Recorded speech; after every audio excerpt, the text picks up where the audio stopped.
right, welcome back to NostalgiaCast. I'm Johnny Craddock, And I'm Darren Lundberg. and today's episode is Rocky 1976, directed by John G. Avildsen, the director of Karate Kid, Hmm. and a lot of other movies. I don't have Obviously. time to mention all those.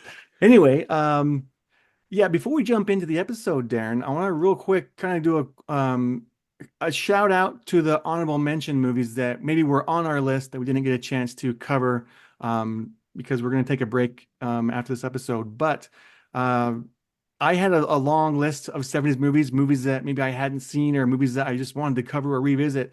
And three of those that I can think of that I was really excited about talking about. My first one was Young Frankenstein. I Okay. knew I wanted to talk about a Mel Brooks movie, and it was either going to be Young Frankenstein or Blazing Saddles, and then I picked Young Frankenstein. Just a movie that when I first saw it, just like man, it caught me off guard, and I was laughing the entire time, and I still laugh my head off when I watch this movie. Yes, there's some slow moments, there's some lulls in it, but I still think just overall it's a really fun movie to watch, and I uh, I wanted to cover that one, but we don't have time. So that Mm-hmm. was my first one. My second one was One Flew Over the Cuckoo's Nest. And Okay. this one was one I wanted to cover just because of the acting in this movie. It's got some stellar acting and some great performances, especially Yes. from, Jack Nicholson and others Louise who were in. Fletcher. Yeah, yeah. Yeah, man, they were all just great. And so I wanted to definitely cover that one. But again, we ran out of time. Mhm. Uh, the third movie that I was thinking that I wanted to cover was it was something. What was it? The Sting. The Sting, I Yeah, think, is you sent me a the text. Sting. That's right. But however, we already covered that one because we were able to do a guest spot on Sonic Cinema, Uh-huh. and With our a friend good Brian friend of Scuttle. ours, Yeah, yeah, yeah. Brian Scuttle, and so we talked about that, and we talked about the Sound of Music, and then also Ars Like No Lace. Was that what the Yep. other movie was? Yeah. That's right. So that episode's out there. So if you want to hear our thoughts on those movies, you can go check out Sonic Cinema's episode on that. Um, so again, I don't have to cover it because we already did, or we ran out of time. So those are my three honorable mentions. Do you have some that you were wished we could have talked about that we didn't? Yeah, and there's, I think you mentioned it, or maybe you didn't, but there's nothing saying we won't ever come back around and maybe talk Oh about yeah. these again. I just think that when we made a list, because again, we could go on and on and on, but we do need to take a break every now and then just to kind of get a breather and kind of readjust. But so there are some movies that I did having, and then again, interesting with since this is our season finale, I do want to come back around and talk about the lessons we've learned here during this season. Okay. But the three that I wanted to talk about, we'll talk about at a future date. We talked about the movie Brats. We talked about Spielberg, Coppola, Scorsese. We talked about at least three of those guys. We didn't cover a De Palma movie, and Uh, Carrie is not only my favorite Stephen King adaptation, but I think it's also, one of De Palma's best and kind of a really strong kind of horror 70s movie. But again, there's nothing saying that we won't come back around and talk about that because that'd be fun to talk about. My second, because I didn't want to do like too many repeats, and that's why we didn't do like the conversation because we already talked about Apocalypse Now and The Godfather. So we already kind of covered Coppola. But as far as a documentary goes, we covered F for Fake. Or I wanted to talk about Orson Welles on this podcast for so long. So that was the movie that we're finally able to do that with. And that was a fun conversation. But there's a documentary called Gimme Shelter from 1970 from Albert and David Maysles. And it's about the Altamont. Am I getting that right? Yeah, the Altamont concert where the Rolling Stones played. And what's great about the greatest documentaries for me is when a filmmaker will go in and they'll do one subject, but then it'll completely turn and become something else. The Maysles brothers went in to shoot this rock concert, and because the Hells Angel actually murdered somebody in the crowd and they got it on camera, it became this completely different thing about 60s, 70s culture and how it kind of broke the free bird or the free spirit kind of 60s, and was mhm. kind of, so that's a movie we'll definitely come back to. But again, we already covered a documentary and there are so many other movies that I wanted to tackle instead.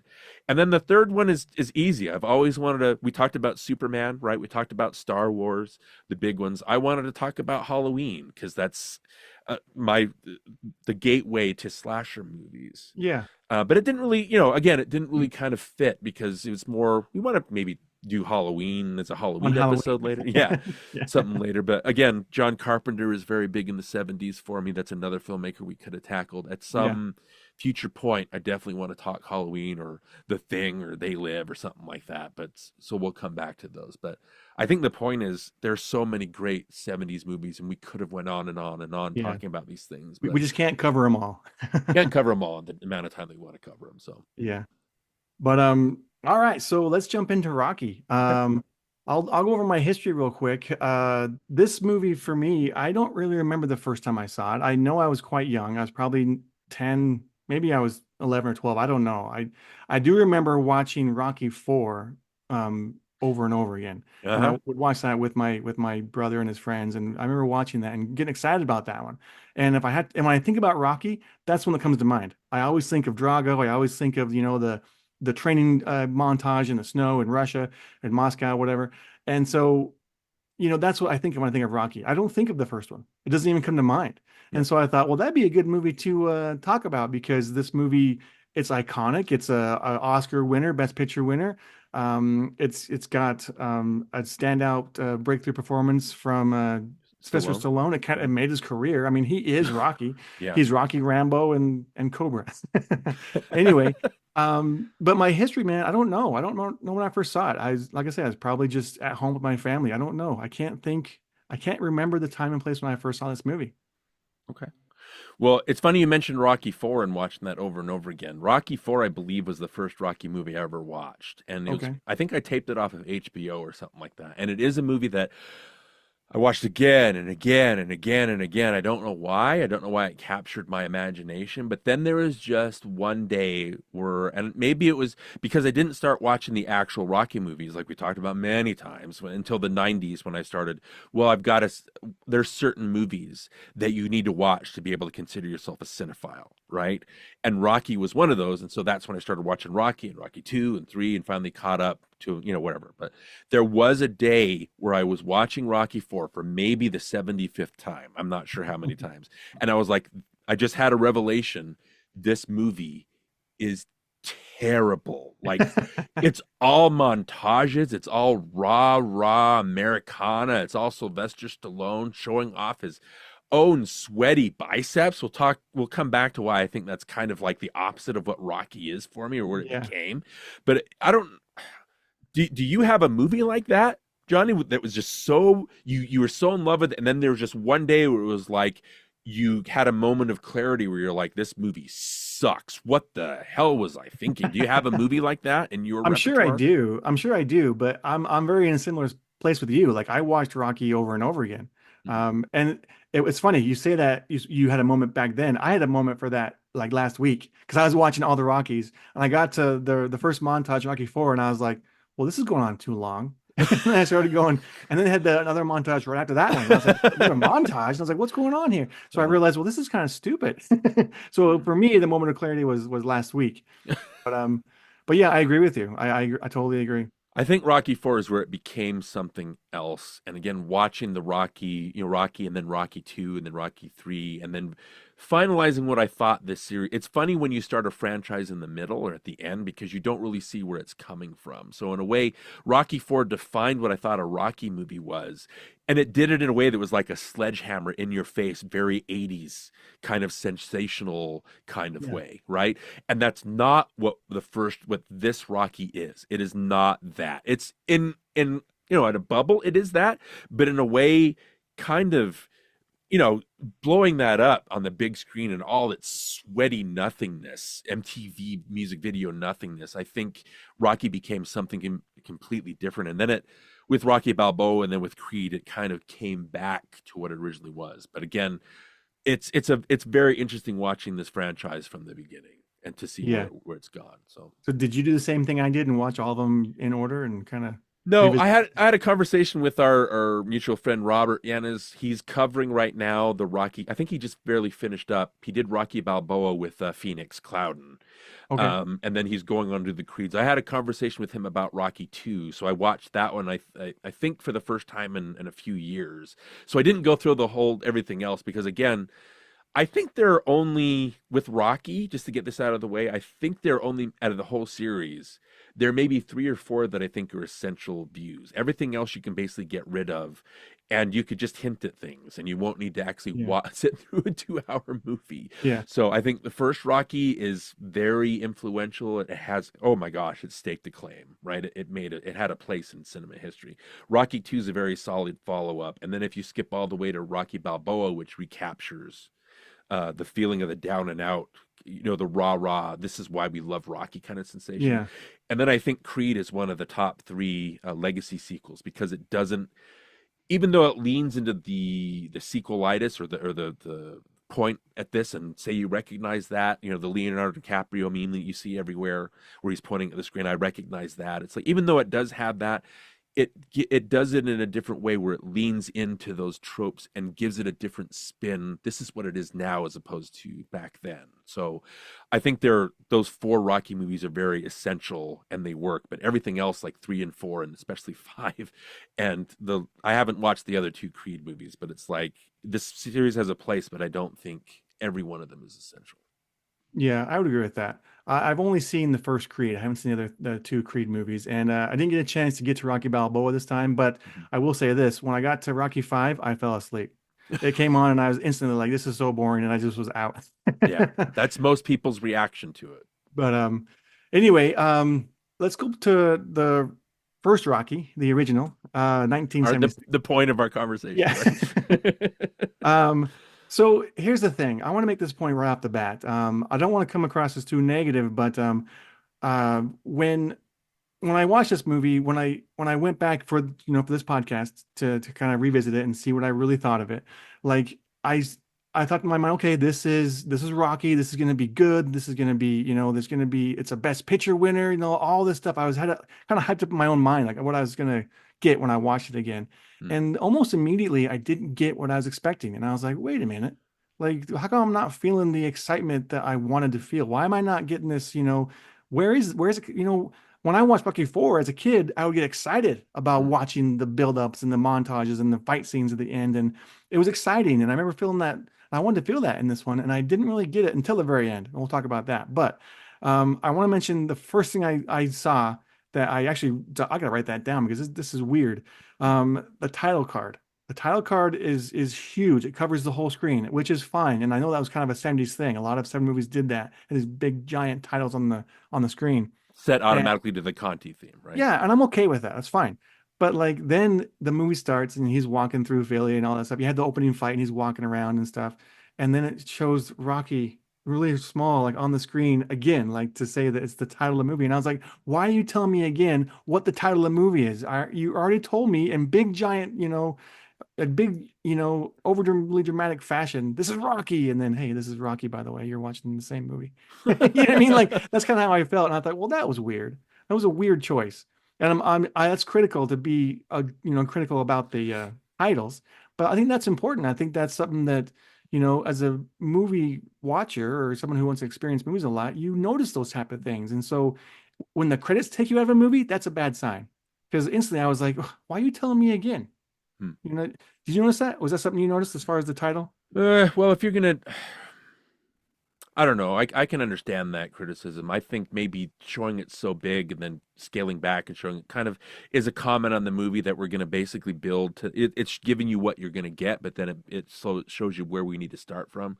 Yeah. My issue with that, there's a bunch of movies. Like the first one that jumps to mind is like Terminator Salvation, where they show the title. Well, first of all, it does the thing with the first Terminator does, where it shows you can tell it's going to say Terminator Salvation in the background, but it also says Terminator Salvation during the regular credits, like Christian Bale, Sam Worthington, Terminator Salvation. And then when they complete the credits with McGee's credit, it does Terminator Salvation. I'm like, you already told me what the title was. What are you doing? Like that's so dumb. Like who thought of this? So I think it's like Yeah. the opposite of that. I can kind of get what they're talking about, but I don't know. I could have done without that the big blaring Bill Conti theme automatically and just start small. Like I Yeah. mean, See, I don't know the if way that the was the movie point, starts, but I it get it. starts small. It would have been a better fit to start small and just kind of slowly build. Yeah, yeah, Maybe right. even flash to Rocky at the very end. I don't know. Yeah, So, But anyway, that's a small point. So again, I have some critiques. My one of the first biggest critiques I have of like almost every Rocky movie is Rocky's fighting stance. Like I don't understand who is training Rocky and how he's not trained to hold his hands like a professional boxer Hmm. would hold their stance. You know what I mean? Like you'd have your hands up, you'd guard the punches. He stands like this, and his hands are way back like this all the time. I know he's a southpaw. We'll talk about that too. But anyway, like he's wide open for these punches. He's letting himself get hit, and he's not doing the thing a boxer will be trained to do. And so it's annoying for me to watch that because I'm like, why? This is a boxing movie, and the boxers aren't.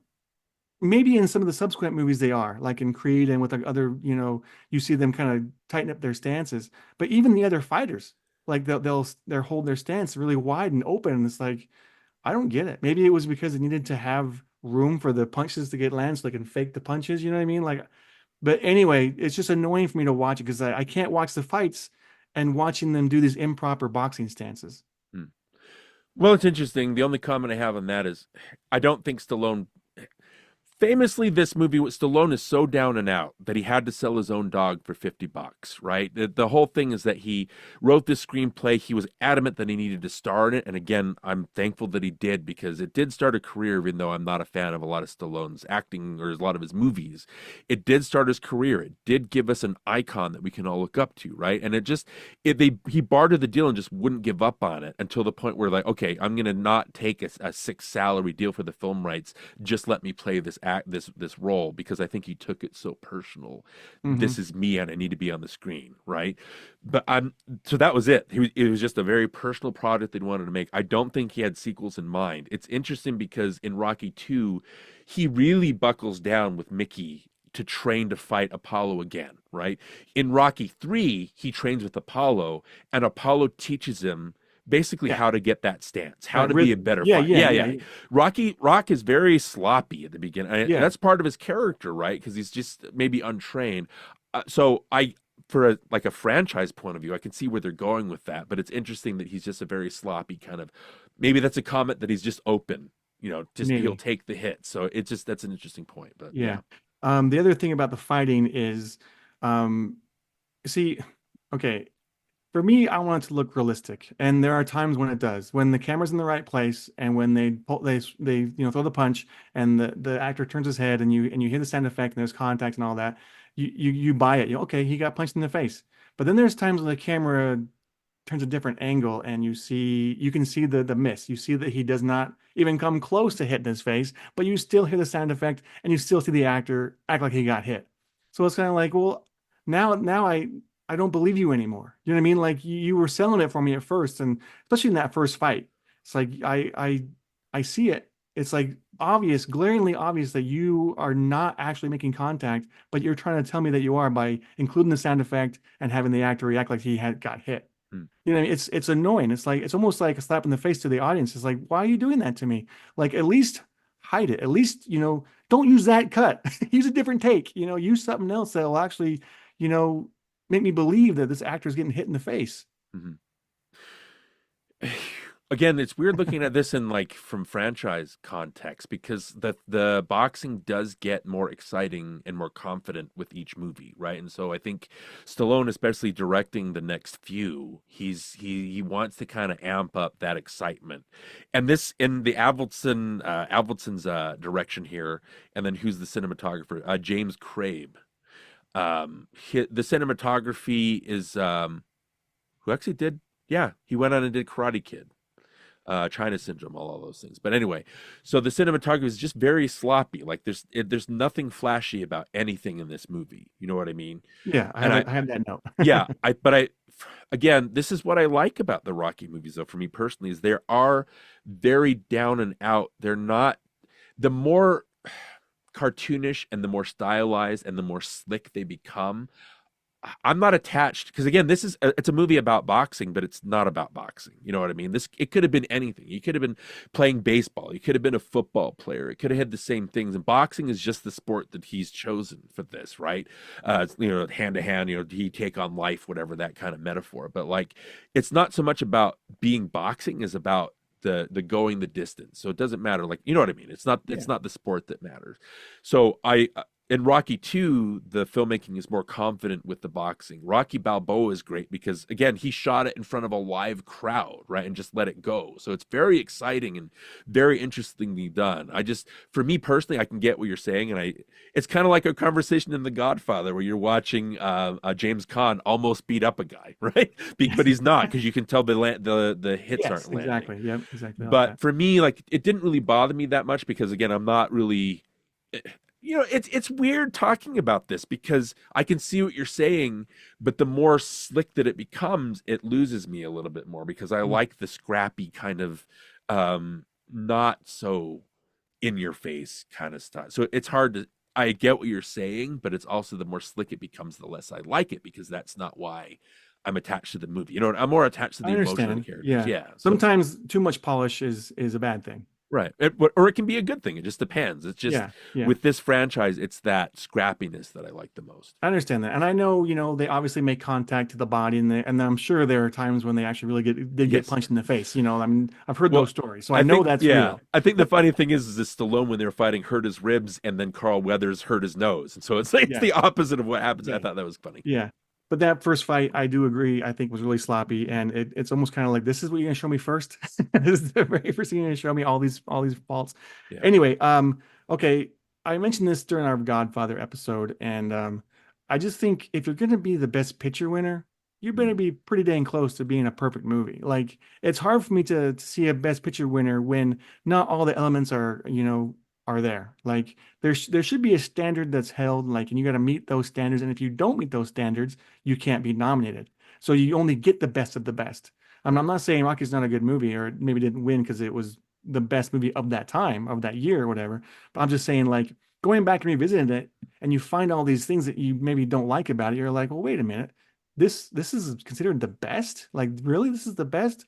Mm. So anyway, um, so my comment is, as far as the cinematography goes, well, like we said, there was nothing really groundbreaking that happened, and I felt like there were so many opportunities where they could have, like, been creative or been clever in some way with the camera, or with the rack focuses or the moves. There was really nothing. Even when they were trying to do something like these tracking shots where they'd follow the characters, like, why not use your surroundings, use your location, use something to make it interesting? It wasn't even interesting to watch them walk around. And that skating rink scene, I mean, that's kind of an interesting scene in a way, but, like, nothing really happens. Like, she never says a word. And I know this is all character stuff, and we'll probably talk about character, but, Mm. like, I just feel like, man, there were so many missed opportunities you could have had with where you put the camera, how you shoot it, and what you're trying to get across with this scene, and why you just, doing this two shot, kind of a wide. It was just boring, and it was just kind of, it was the same thing, and it was like, change your shot, do something different. And there really was nothing else in the movie that kind of got my attention as far as cinematography goes. And I kept waiting for it. Like, I wanted this big moment to go, there it is.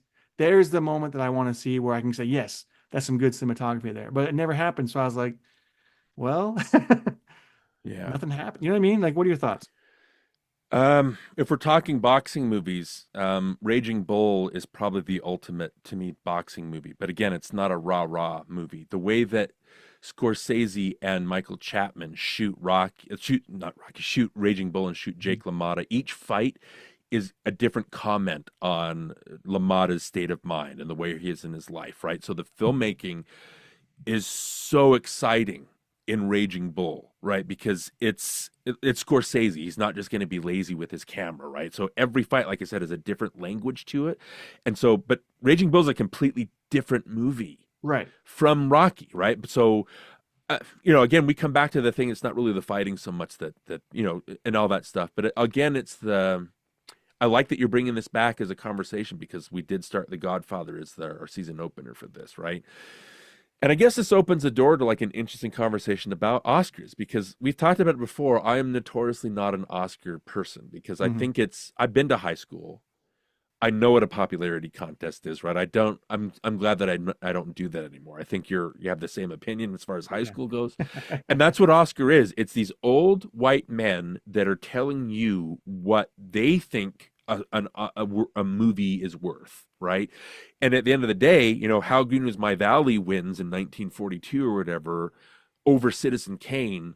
We don't talk about How Green Was My Valley. We talk about Citizen Kane Right. constantly, right? Oscars is not a prognosticator or of anything quality. And again, it gets some stuff right. There are some things where you're like, oh, Schindler's List wins? Oh, absolutely. Like that's a great movie. Like let that win Best Picture. You know what I mean? It's Yeah. Parasite winning. It's like that captured a zeitgeist and a filmmaker just in his prime. And it's like, yeah, sure, give it to them. That's a great movie. Like, let's make that you know what I mean? There's always times Yeah. that it Yeah. gets it Yeah. right. With Rocky, and I'm looking at the other nominees that year. So you had All the President's Men, you had Bound for Glory, which I've never seen. You have Network, for crying out loud, and you have Taxi Driver that we reviewed, right? Wow. There Yeah. are at least, I think All the President's Men is a better shot, a better made movie than this. I think Network is a more biting satire than Rocky. I think Taxi Driver, it's what my second favorite or third favorite Scorsese movie. It's so we've talked about it obviously, what I feel about that movie. But the thing is, when you look at Oscars, it's for me it's more of a identifier of what was happening at that time, what were people looking for, what were people engaging with, and the ideas that they were after. Johnny, we this whole season has been about the disillusioned 70s. You had the Vietnam War, you had Watergate, you had all these things. Gimme Shelter, like we talked about, is even having, the free love kind of decade is passing us by and it's becoming something more cynical. Rocky, like Star Wars, like Jaws, I think people were so tired of being down and depressed and just hating everything that Rocky comes out of nowhere and kind of embodies the human spirit. And that's, I think, what people were looking for as an antidote. And what's great about Rocky is it's not just Stallone's personal, which is great. I love that that's in there. It's his personal journey to become something. Hmm. Like him talking about, I just want to go the distance. I want to prove that I'm just not a bum. I want to prove that I'm worth something. Yeah. And by making this movie and his performance, which we'll talk about, he does that. But the great thing is it captured an American feeling that we just wanted and we needed. And so the way that it ties in with Sylvester Stallone's triumph, with how we wanted to feel triumphant, that's what I think is just so great about Rocky. A lot of these movies come out. If Star Wars had been released 1 year before, 1 year later, I don't think it would have hit as big. Maybe 1 month later. Some movies just need an exact moment to be released. I Yeah. think I can see that. Rocky, especially the way that Rocky ends, not just him winning because we are still feeling cynical. It's not about that. It's about, like you said, going the distance, proving yourself, right? Yeah. This is who we can be. We can go, we can overcome. And that's what I think is Yeah. so great about this movie. But it's not so much in the filmmaking. It's just about that feeling that it captures. You know what I Yeah. mean? So as an Oscar movie, yeah, this is the one you want to win because it captured that zeitgeist and it's gonna have reverberations as far as this is. Does that make sense? This is Yes. just what people are feeling. This is what they wanted. So it makes sense as a Best Picture winner, even though I don't think it's as good. Might not be the best picture, but it Yeah, yeah, was, yeah. yeah. Best And feeling. again, Oscars are subjective. It's not like there's some, robot or AI thing like choosing the winners. It's Yeah, people. yeah, People are yeah. deciding who gets to win. And so that's why I think the system is flawed. Right, Because right, people right. are flawed. But yeah, okay, I can see that. I was gonna say something, but I forgot what it was. Um, anyway, the screenwriting is something else that I noticed, and I know that Sylvester Stallone wrote it. He wrote all of them, I think, didn't he?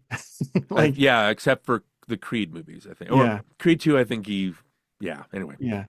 So then he started directing since the second one Yeah. up to the fifth, I think, right? And Balboa, right? Didn't he do that one too? He directed 2, 3, 4, and then Avildsen came back for 5, Oh, okay. just for no reason at all, really. Yeah. And then Balboa came, it's him directing again. And Okay. then obviously Coogler took over for Creed, who's a different Yeah. breed of filmmaker, different But I know caliber. So, it was his first screenplay and or maybe one of them, I guess. But he was trying to like just capture that realism. And in a sense, I think he was successful. I think he did find that because there are moments in the screenplay where I think, well, that was some good back and forth. Like that was a good scene. One thing I can think of is the scene with Carl Weathers, and they're trying to decide who's going to be his opponent, like who's he going to compete against. yeah. And there's that that's some well-written dialogue in that scene. When you watch that scene as just for a screenwriting, as a screenwriting like exercise, that's how a scene should be. That's the you have the supporting characters, you have the main two characters, and just the dialogue itself and the rhythm of it, and it was just executed perfectly. So I thought, okay, great, that's a good example of a good scene and some good dialogue. And then again, you go back to the ice skating rink, and there's somewhere he just says the word Southpaw, South Jersey, South Camden, Southpaw, and you think, what? Like he's trying to explain to her, how what a southpaw is, and he just does it by saying South Jersey, South Camden, Southpaw. I was Mhm. like, what the heck? Like, I think that's poor writing. And so I was Interesting. going back and forth. I was like, this is good, this is not good, this is good, this is not good. And so I think in a sense, overall, he was successful because it was what it was, and it was, this inspirational, iconic movie that won an Oscar. Mhm. But if you look at it and dissect it down and say, this scene's not good, this scene's not good, you need to work on, you know what I mean? If someone would sit down and kind of tell him where he was weak and he could go back and rewrite those scenes, it might be a better script. It Mhm. might be overall a better screenplay.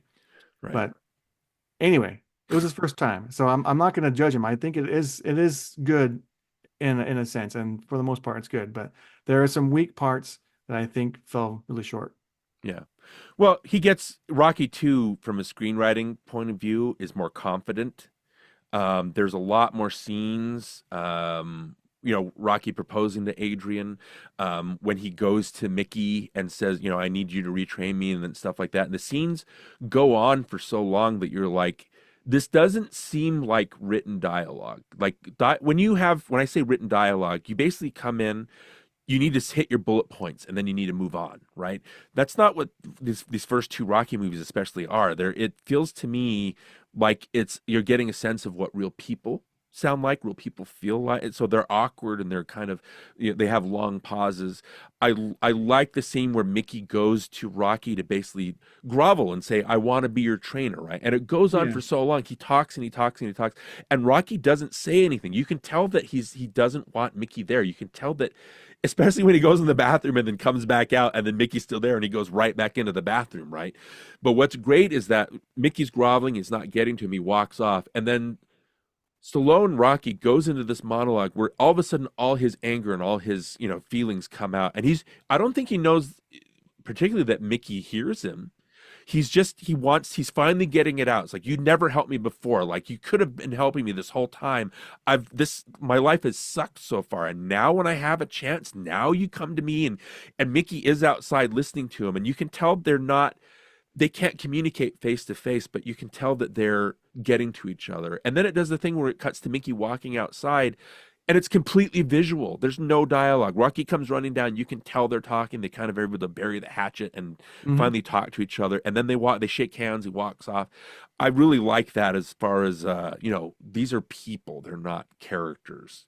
So even though the writing does get more confident as in the next movie, especially, I like the feel of this movie as, I mean, I just had it on. I didn't mind it a bit. I just felt like I was hanging out with these people as opposed to them telling me something. So, yeah, the writing could be tighter a little bit. There are certain scenes, and we'll talk about Polly, but there's a scene where there's this full blow up, and yeah, it seems very written. So Polly grabs the bat, right, and he's hitting things, and it's Rocky and Adrian kind of cowering, and then Adrian finally blows up, and it got me really emotional because when Okay. she's yelling at him and she says, I don't owe you anything. I cook for you. I clean for you, all this stuff. What have you done for me? You make me feel like a loser. And then she screams, I am not a loser. And we've seen Adrian the whole movie be mousy and be downtrodden. Rocky's the only person that's giving her respect.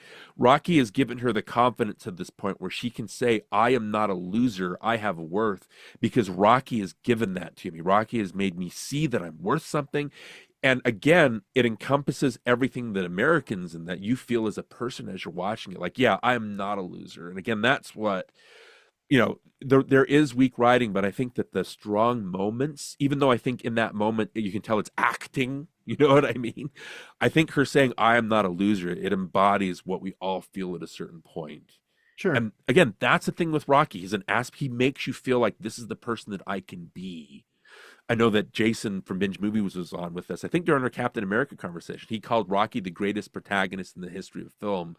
And yeah, you can talk about other protagonists, but I just think from that, like when we want to empathize with characters and see ourselves in them, I think Rocky is one of the ultimate, if not the ultimate protagonist for doing that. So I don't know, a long-winded way from of me to saying, yeah, the dialogue is weak, but there's some moments that are just so true, and you can feel Stallone coming through and speaking for everybody, even though he's just speaking for himself. That's what I think is great. It never the movie never shoves anything in your face, and you kind of have to work for it. I don't know if that makes any sense.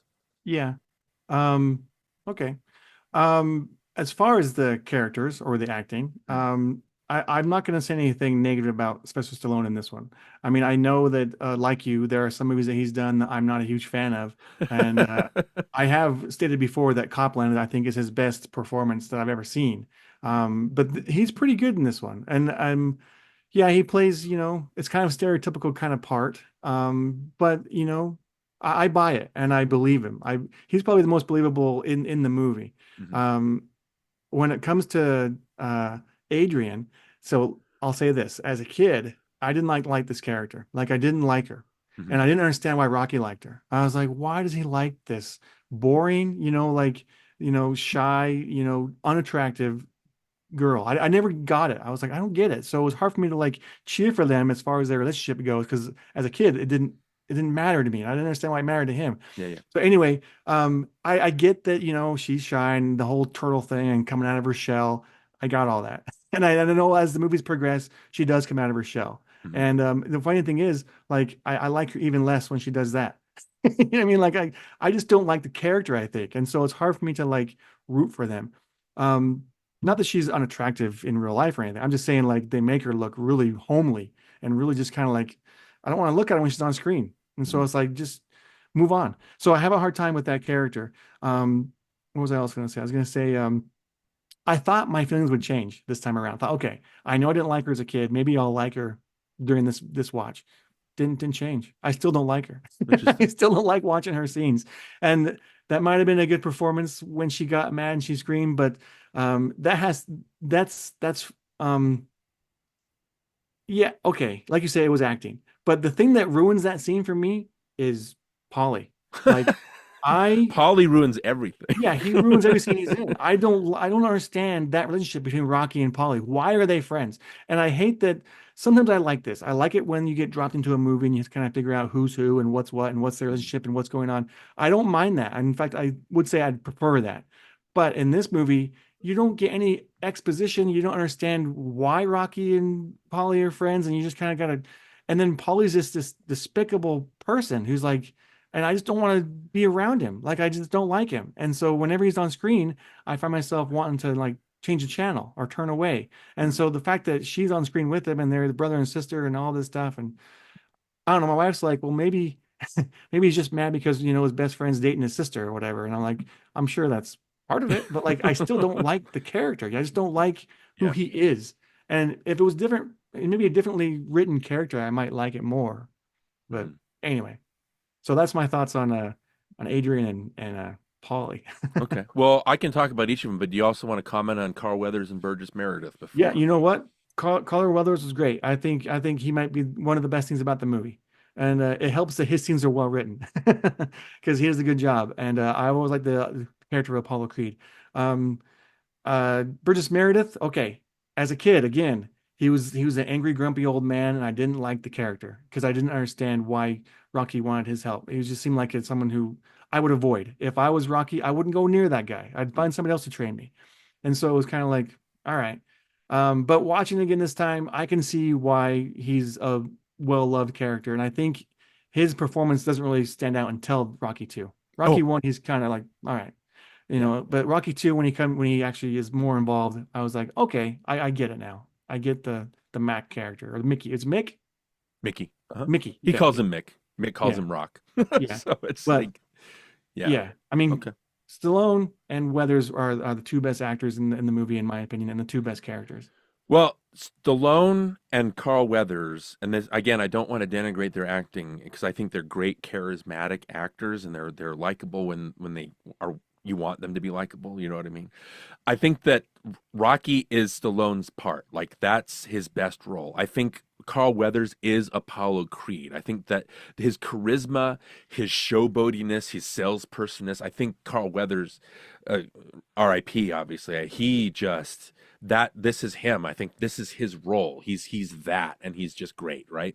The thing with Stallone, and sorry, I can't remember if we talked about this off air or during the episode, but I I have problems with Stallone as an actor. Some of his movies you can tell that he's acting, he's not that great. And I can mention examples, but I won't. But as Rocky, because this is so personal, because this is him talking really instead of just Rocky as a character. This is his role. Like I'm happy that so happy that he fought for this part, right?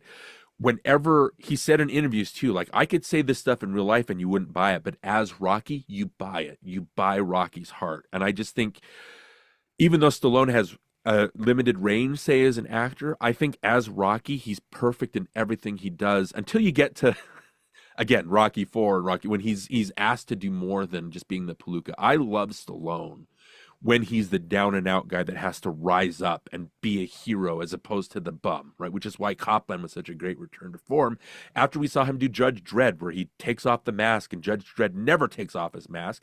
But Stallone is such an egotistical action star that he has to show his face, right? He can't like put that part of him away.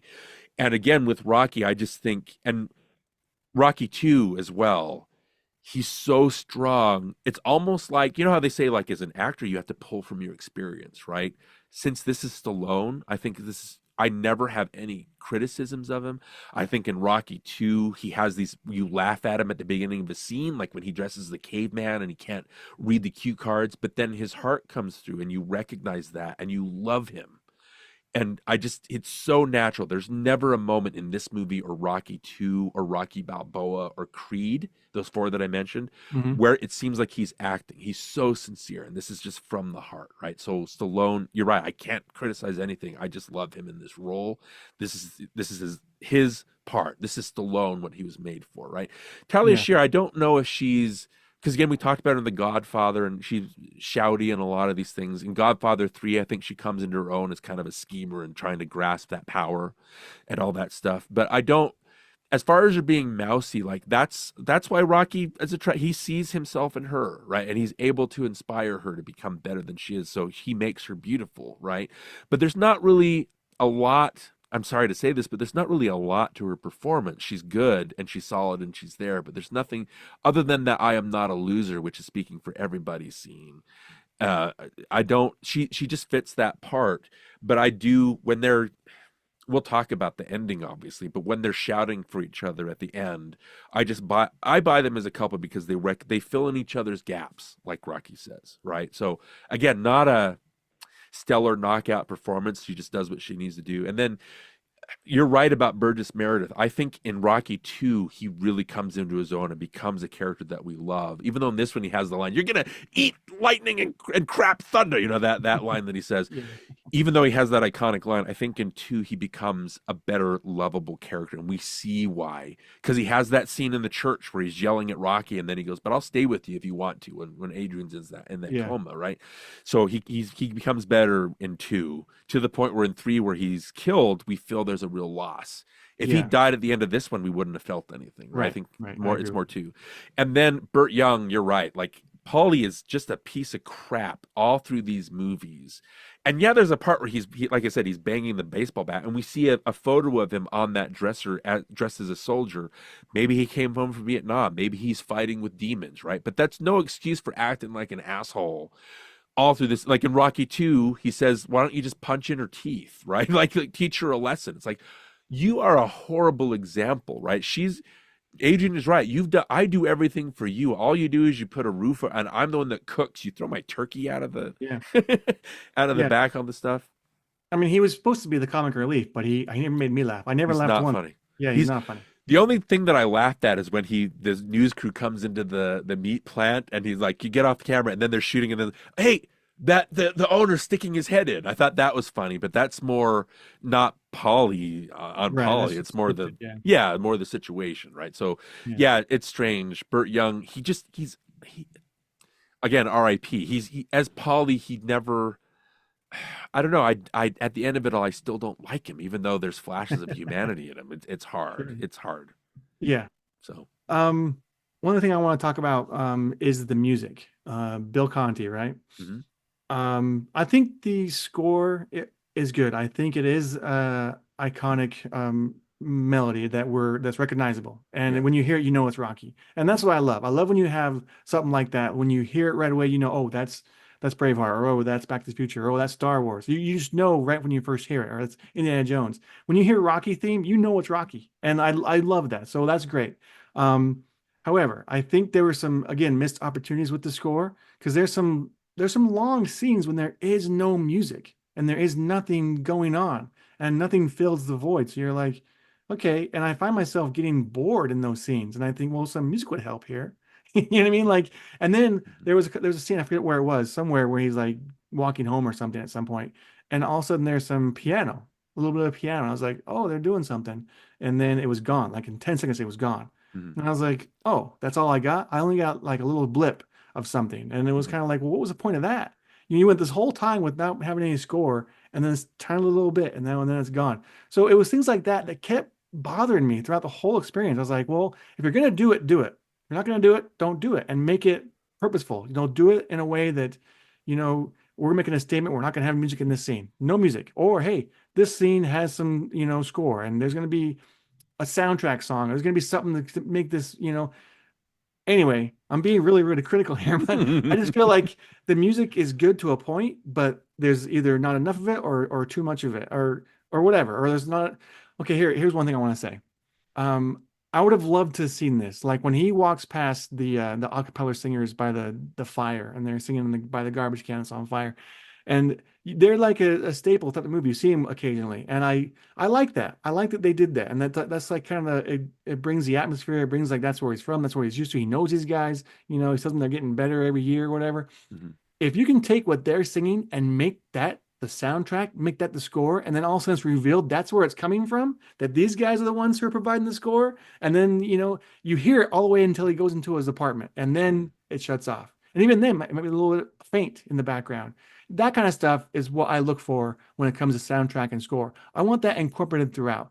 If you just have them singing and then it's gone as soon as he passes by them, you don't hear it anymore. It's kind of like, well, that could have been used to a much better purpose. You know what I mean? That could have been utilized better, but it wasn't. Mhm.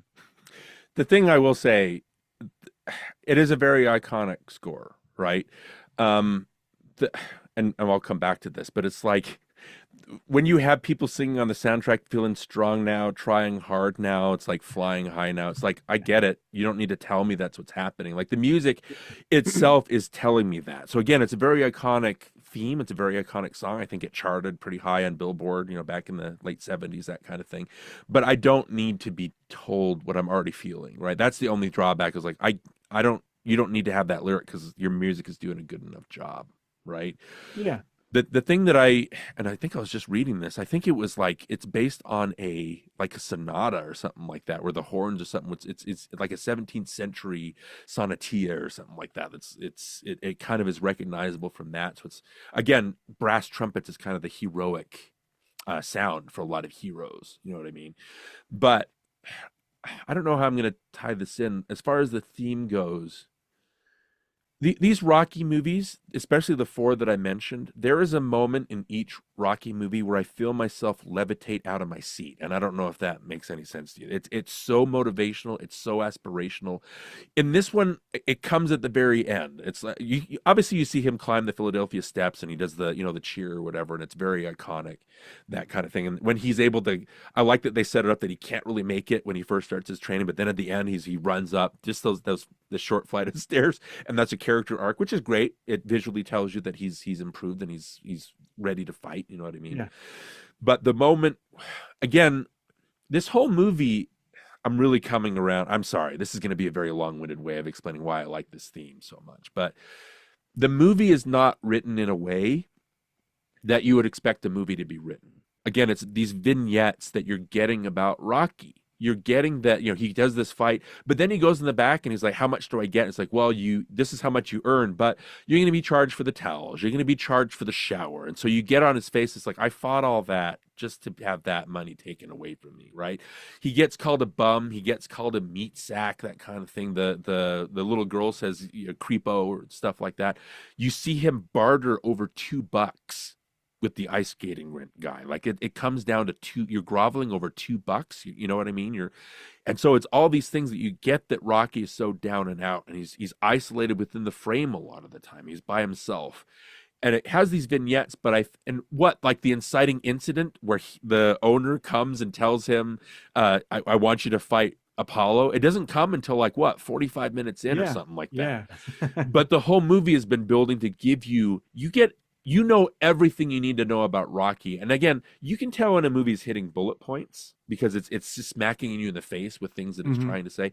By the time it gets to that point, you get who Rocky is. By the time he climbs the steps, obviously, but then he goes home with Adrian and he's like, I don't think I can't do this. I can't beat him.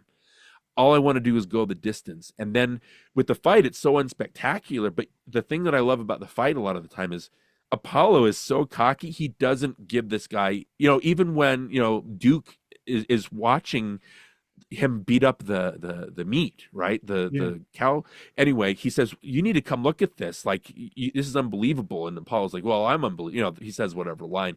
Yeah. He's not involved, but I like the moment where Rocky knocks him down. It's a shock. She's like, whoa. Like Rocky, and it even especially surprises Apollo, right? But I love the shot where he knocks Rocky down and he thinks he's won. And then Rocky gets back up and there's a look on Apollo's face like, this guy's not going down. I'm going to have to fight him, right? It builds to this moment where, he goes the distance and it plays the theme, but then Apollo's waiting for the results. What is Rocky doing? He's calling for Adrian. That's all that matters to him at this moment. Adrian recognizes this, runs up. She's calling his name, like we mentioned. They run to each other. That's the part where I levitate out of my seat because he's gone that distance. It's not just about winning. He's accomplished a goal, which, like we said, is what all of us are looking for. Okay. Rocky 2, you cut to that. There's the part that makes me levitate, and it just repeats the training montage. But when you see Rocky running through the streets and he's got all those kids following him, and there's a part where one of the kids goes, go, go, go. That part, you feel it. You're like, like this guy's such a hero, right? And then you cut to, again, this is what I'm talking about. The Rocky movies are more interesting when it has not so much the sweaty biceps, but the down and out look of it. Rocky Balboa, where he has that speech that he gives his son, Milo Ventimiglia, where he's like, it's not about how much, it's about how after you take the hits, getting back up, keep going, right? Don't let life beat you down. That scene when Stallone is talking, again, it doesn't seem like acting. That's Stallone just speaking his truth, I guess. You know what I mean? And I levitate out of my seat because I can just feel Stallone. And then you cut to Creed, and this is where I want to come back to that Conti theme. The Ludwig Göransson score is a different score. It never quotes that Rocky theme until a specific moment where Rocky realizes what this kid means to him. And you watch Michael B. Jordan is one of our most charismatic actors right now, but it's the part where Rocky says, I'm gonna call this fight quits. Let's stop this. He says, I can't let you do that. Why? And it's like, I need to prove that I'm not a mistake. And that's when Rocky says, you know what? I'm going to go and I'm going to fight this cancer that I've got, but I need you to fight. I need you to be the Creed that you are, right? Because I love you, kid. And when he stands up, this is what I'm talking about with these legacy sequels. When Adonis stands up and it plays that Rocky theme, again, I levitate out of my seat because it's not just a cheap fan servicey thing. What Rocky has basically done is he's gifted his theme to Adonis. And more than almost any other of the Rocky movies, this Rocky theme is now our theme. You know what I mean? It's us. It's our rising above all this hardship and all this pain to grasp that hero within. And that moment when it plays the theme finally, and it's just, I don't know, man.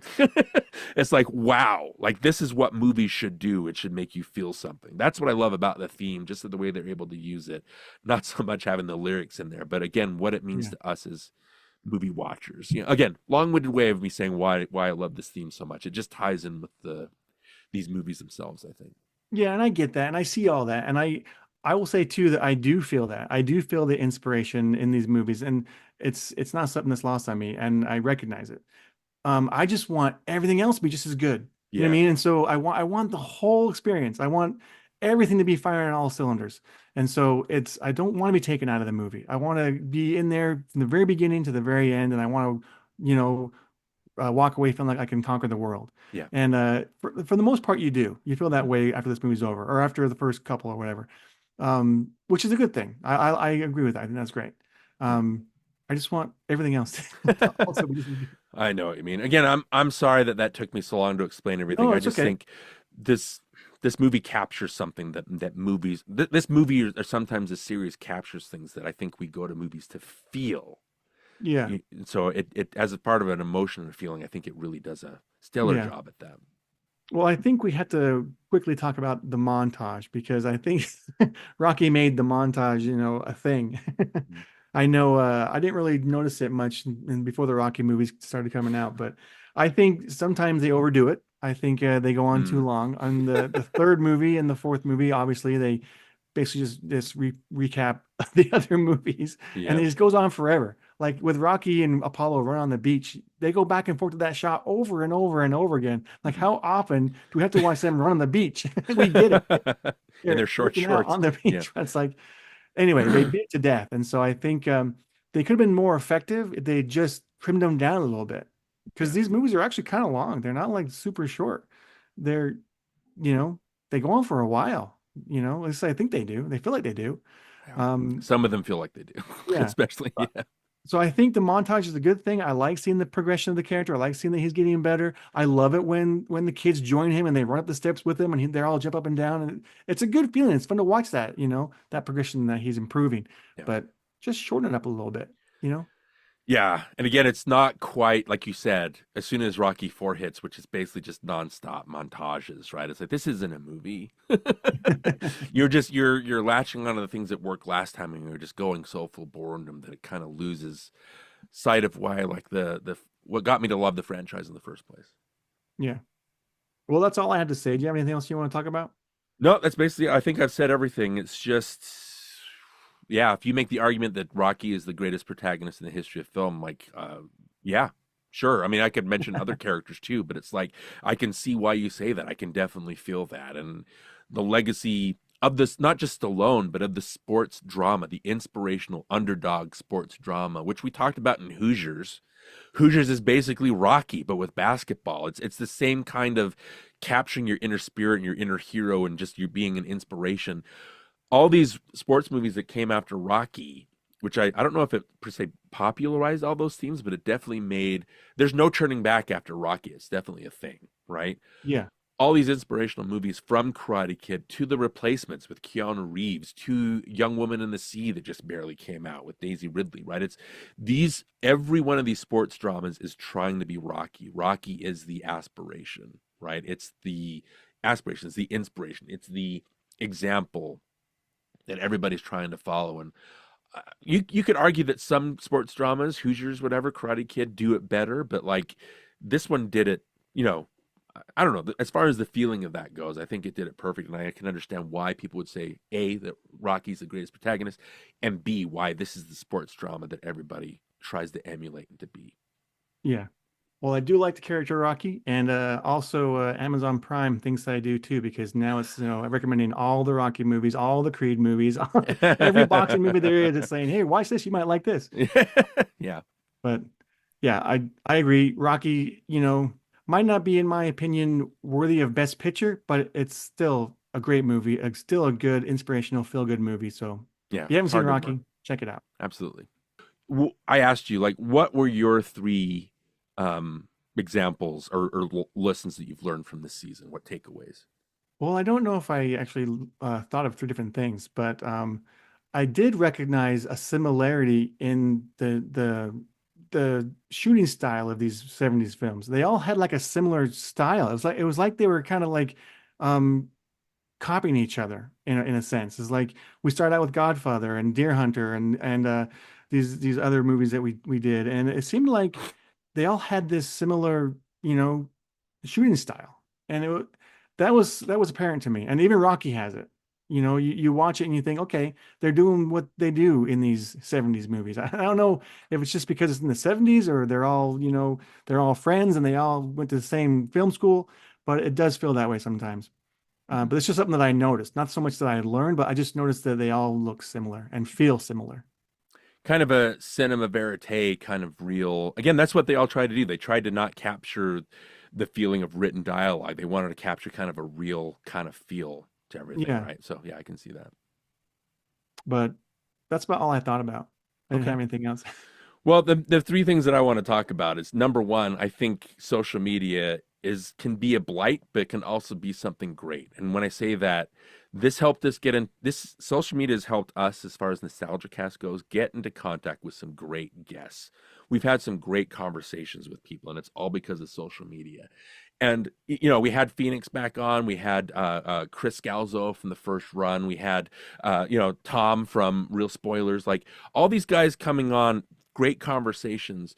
I really loved, again, we talked to Steven Anderson twice. How crazy is it that we got in touch with a filmmaker who's made two multi-million dollar blockbusters, who's worked on Tarzan and Emperor's New Groove, who's had a part in Disney, who's written a book that is the Bible as far as that period of Disney goes. How crazy is it that we've had him on and Yeah, it's had awesome. great conversations with him?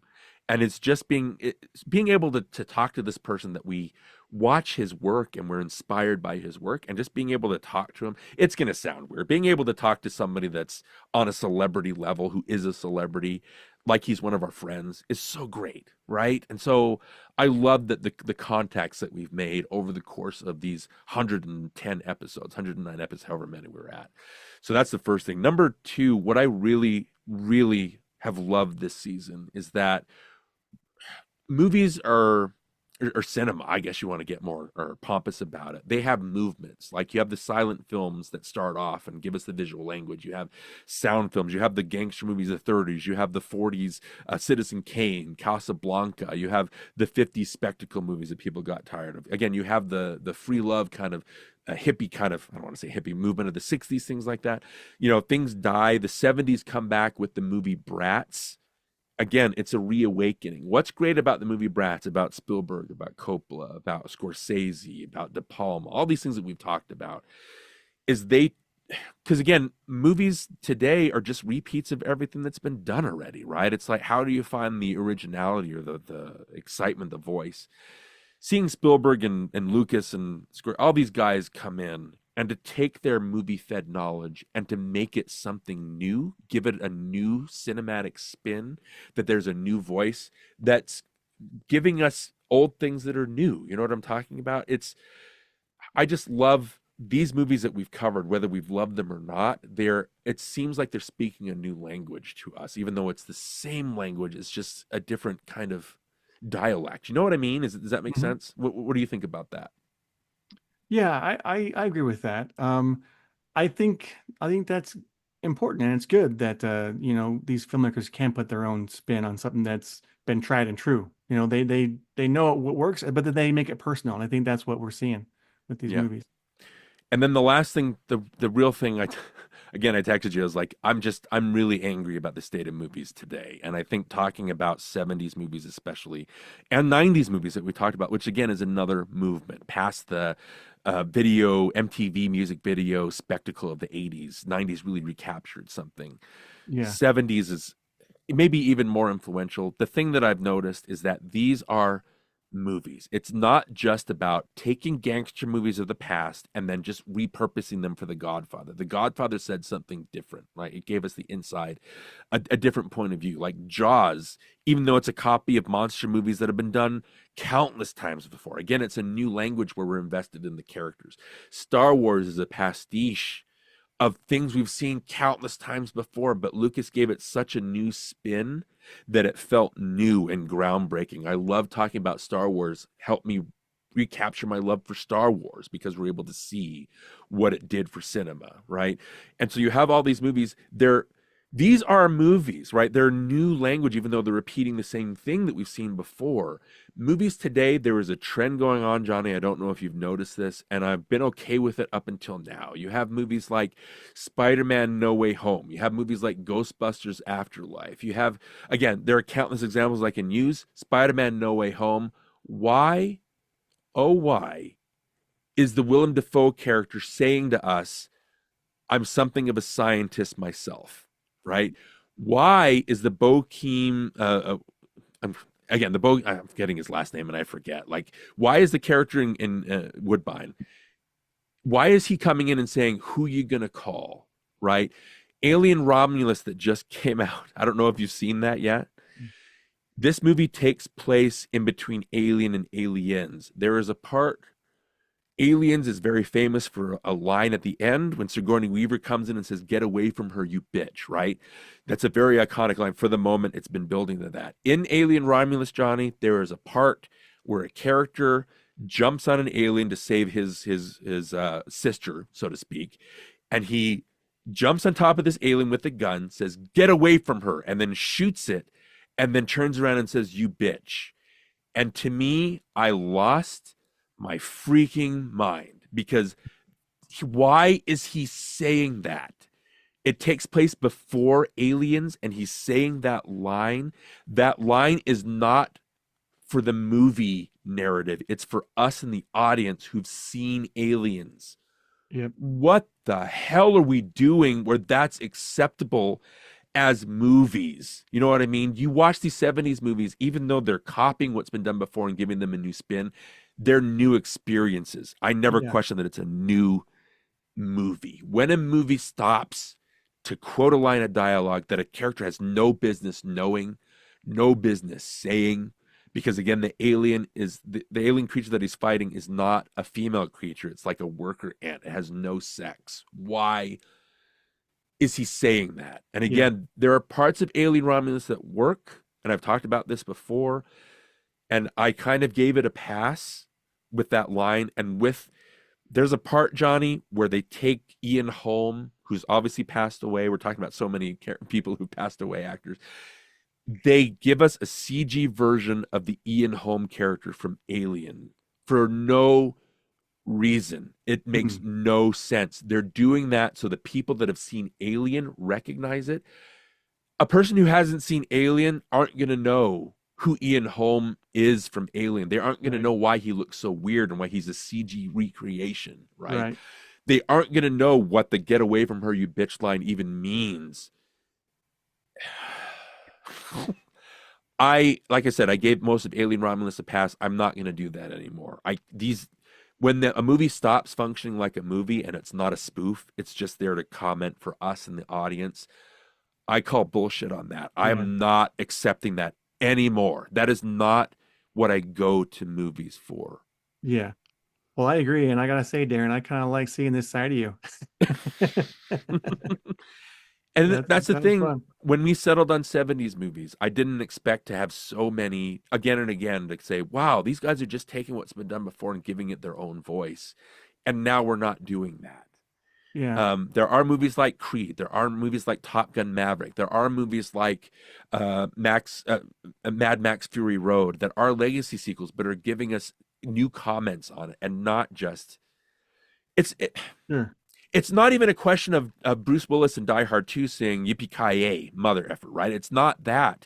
It's not a sequel thing. These people are quoting previous movies that they've never seen, that perhaps an audience member watching these things have never seen.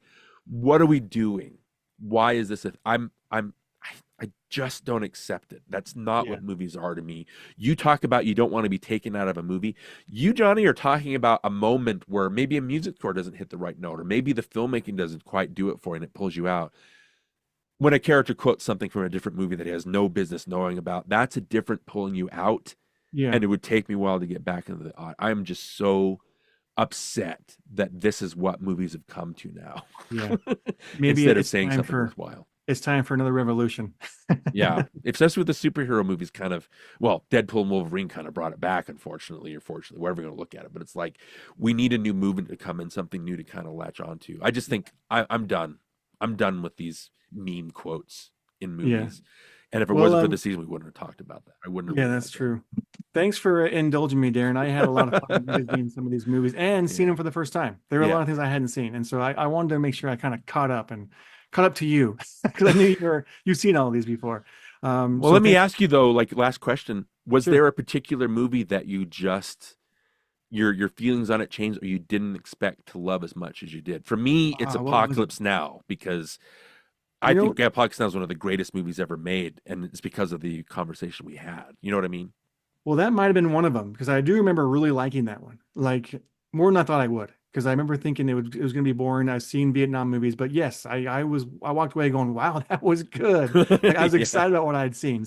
Yeah. So yeah, I would agree with that. Okay. So what's next for our next season? We're gonna take a little bit of a break, but we have something else planned. What's up?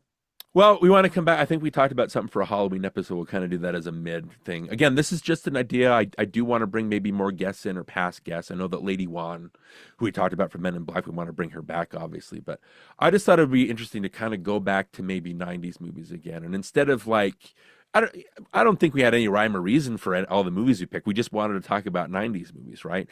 I think it'd be fun to go maybe year by year or take a different year, not in an order, and take Okay. maybe 3 or 4. If we do 4, that's going to be a 40 episode season, but maybe we just want to stick to 3, like a Two. you episode. Yeah, maybe a you episode, a me episode, then a guest episode at the most. But I thought it'd be Okay. interesting to kind of take a blockbuster or a movie that feels like a blockbuster from the 90s and kind of pick those and talk about like how they've affected us in our block. Again, we're just spitballing ideas, but basically take 3 movies that meant something that either made a dent at the box office or were meant to take and make a dent at the box office.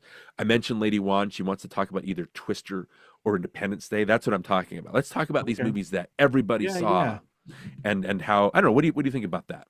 I like that idea. That's a good idea. Let's do Okay. that. That might not be it. I mean, we can obviously kind of hone Yeah, it a we can little. always throw in a palate cleanser. Yeah, something like that. So I just think I just wanted to talk about 90s movies again because those are movies that were popular with our listeners, I think, because a lot of them, that's where their movie knowledge begins. Okay. But That sounds also, good. yeah, there are also some movies that we didn't get to with the 90s Yeah, I decade. got a big long list that I got to get to still. So Okay. so then for NostalgiaCast, thanks for joining us this season, and we'll see you back next season. And thanks for joining us for Rocky. If you haven't seen it, check it out. I'm Johnny Craddock, And I'm Darren Lundberg. and South Paul, South Jersey, South Camden, South Paul. Adrian!